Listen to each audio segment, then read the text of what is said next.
Red Wings fans, do not think for a second that I have forgot about your hockey team, because you guys are still my third favorite squad out there in the National Hockey League. And today we're going over a story of a guy whom a lot of Red Wings fans have been super excited for. Let's go back over to the prospect side of things and take the spotlight away from the number one guy, Moritz Seider, and shine it onto a guy who is probably making the best case in the organization for being number two? Nah, Lucas Raymond, number two. Number three, maybe, I guess. Let's take our spotlight and focus it on Jonatan Berggren, a Detroit Red Wings prospect drafted out of the 2018 NHL entry draft. He's a 5'11", 183-pound right-wing, left-wing player, born in the year 2000. He's actually born really close to my own birth date, and we're both born in the same year, so it's kind of weird talking about this guy who is literally my age. But Jonatan Berggren is a Red Wings prospect that, if you've been following this YouTube channel for a very long time, you know that I've always been super hyped up about this guy, even before he was drafted by the Red Wings in 2018. His 2017-2018 season in the J20 Super Elite was good enough to put himself on my radar, so I've always had a really good soft spot for Jonatan Berggren, even before he stepped foot into the Red Wings organization. But Jonatan Berggren, as you can kind of tell by the name, he's a Swedish guy, therefore he plays in the Swedish Hockey League, the top pro league in Sweden. And with the SHL just recently wrapping up their season a few days ago, what we have here with Jonatan Berggren is a crazy stat line and an update that I wanted to go over here on the YouTube channel, because just the company that he is in, oh boy, it's very good. So, Jonatan Berggren, as we noted, he's a winger. He is a forward who plays for the Skellefteå AIK Hockey Club, and in this most recent season, at 20 years old, he wrapped up everything with 49 games played, 12 goals, and 33 assists for 45 total points. And that's an absolutely crazy stat, because if you take a look at how he's actually been deployed, Jonatan Berggren is going out there with 10-minute games, 13-minute games, some 15-minute games here and there.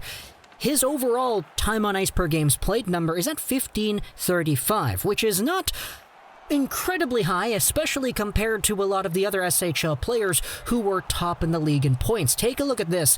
Jonatan Berggren finished 7th in the entire SHL in total points, tied with fellow Skellefteå AIK teammate Joachim Lidstrom, but out of all these guys, up here in the top 10, Jonatan Berggren has the lowest time on ice per game by far, especially compared to the guys who are on top of him, like Marek Rivek, who has an astounding 21 minutes of time on ice per game. You have Elias Pettersson, and yeah, you can kind of fill in the blanks there. He's the older brother of somebody you might know. He's out there with 18 minutes of time on ice per game. Then we have former Grand Rapids Griffin Carter Camper with 21 minutes of time on ice per game. So Jonatan Berggren, in the limited amount of time that he's actually getting played out there in the SHL, was still one of the top point producers, which is a pretty significant thing, in my opinion. But also, the fact that we're even talking about this, how Jonatan Berggren was a 20-year-old guy, a U21 player, playing against the best of the best in Sweden, and matching up at the top of the score sheets with these other guys, it's significant because the SHL is a pro league. There aren't all U20 players in this league. There are 25-year-olds and 27-year-olds and 30-year-olds and guys older than that too. Jonatan Berggren legitimately matched up as one of the best players in this league, period, despite being one of the youngest. In fact, this is a stat pulled from Reddit. Let's take a look at the actual historical data as to who else is out there in SHL history in the past 21 years to have similar, if not better, point per game seasons as a U21 player in this league. Take a look at this. He scored himself a .92 points per game. It is the 5th highest points per game by a U21 player in the SHL in the past 21 years, so since the start of this millennium. Jonatan Berggren was 5th with a .92 points per game at 20 years old. 4th was Henrik Sedin with a .94 points per game at the age of 19. Third, we have William Nylander, age of 18, .95 points per game, still in the similar ballpark, but again, 2 years does make a difference there. And then you have the second guy here, Henrik Zetterberg, also at age 20, a .98 points per game. And then the number one guy, it's Elias Pettersson, the brother of that other guy we were talking about earlier. A 1.27 points per game at the age of 19. Yeah. That was kind of madness, kind of nuts over there, and if you've been following this channel for a long time, you know how crazy I have been talking about that season when it was actually going on. But I decided to take it a step further and go over onto Elite Prospects and actually compare the numbers here. So you can see there are a whole bunch of other guys in the SHL's history from 2000 up until now, under 21, who had a 1 points per game because they played one game and they had a point, or 2 games and they had 2 points. But Berggren over here, 45 points, 49 games. Henrik Sedin in 1999-2000, 47 points in 50 games. William Nylander just under a point per game when he was in his draft plus 1 year. Then you had Henrik Zetterberg just under a point per game, of course, with Timrå. And then Elias Pettersson is all the way up there because, yeah, he's really good. But with the hype train for Jonatan Berggren starting up here for Detroit fans because, hey, you know, this guy's over there in Sweden, he's doing his thing. What's next for this guy, you know?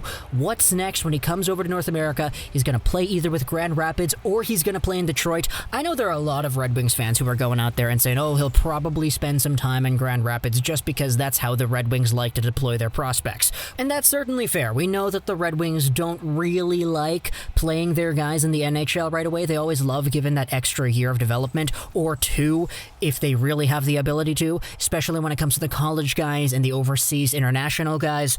But I will say this, the last time we had a really good young U21 phenom in the SHL come over to the NHL, or North America in particular, who was this good, it was Elias Pettersson. And a lot of Canucks fans back in 2018 had the same quandaries as to whether or not Elias Pettersson would be fit for the NHL, because even though he was capable of scoring points, I mean a 1.26 points per game, in the pro men's league in Sweden as an 18-year-old, absolutely nuts. But he was still like 165, 170 pounds as a 6'1" something center. So a lot of Canucks fans were thinking, yeah, he's good, but he's a twig. Like, this guy's going to get snapped in half when he plays in the NHL. Let's give him some seasoning time in Utica. And it turns out the Vancouver Canucks made the right choice by playing him in the NHL right away because he scored 10 goals in his first 10 games in the NHL and he won the Calder that year. So for Pettersson, it was fine. And don't worry, I'm not implying that Jonatan Berggren is the next Elias Pettersson. I'm just saying here that there's a similar story to go about it in terms of decision-making and how exactly you process what to do in Jonatan Berggren's next year. Because there is no way this guy should be in the SHL again. Next year, he's either in Detroit or he's in Grand Rapids because he's got nothing more to learn in the SHL. To wrap up this video, let's go over back to the Reddit post talking about the players with the points per game and all that stuff. There's a comment over here I wanted to read talking about Jonatan Berggren from Spirit Bamba. Here's the scouting report on him just for anybody who hasn't had the chance to watch Skellefteå AIK this year. Jonatan Berggren is a 100% play driver, even though he doesn't get as much ice time as I think he should. But he's constantly setting up teammates and pushing the pace.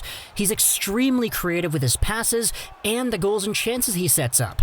And he seems to see the ice one step ahead. He needs to work along the boards a bit and improve his shot too. His back-checking isn't bad, but it could use some work. He's very much a pass-first kind of guy, and that's what the Red Wings need. And that scouting report, honestly, seems pretty accurate. Here's the one from Elite Prospects, just underneath his little bio here. Agile feet, outstanding puck control, keeps it out of opponent's reach, and he looks for seams to deliver very timely passes. That's always been a very big staple of Jonatan Berggren's game. It's that unexpected quality that when he has a scoring chance to set up for a guy, he just takes it, and you're like, whoa, that was a great pass that he just did over there.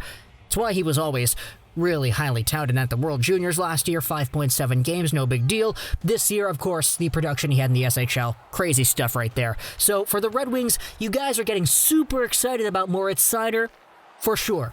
Absolutely makes sense why he is getting the hype. For Raymond, yeah, 4th overall, totally great right there, what you have in Raymond, but don't forget your 2018 second-round pick, guys. Don't do that. Jonatan Berggren is good.